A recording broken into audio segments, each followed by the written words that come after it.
তোমরা আমার হৃদয় মন্দিরে এসো, হৃদয় দরজা খুলে রেখেছি তোমার জন্য।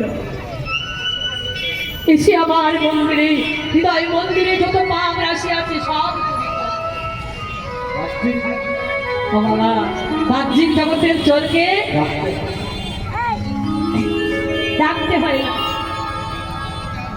এই জাগতিক জগতের চোর ডাকতে হয় না, কিন্তু আমার পাকা চোর গোবিন্দকে ডাকতে হয় চুরি করো এসো বলে। এটাই হচ্ছে পার্থক্য। তাই সেই গৌর হরি এসেছে, সেই গৌর হরি, গৌর হরিকে আমরা চিনতে পারলাম না। পদকর্তা বলে বাহিরে গৌর, এই যে সরল সুন্দর বাহিরে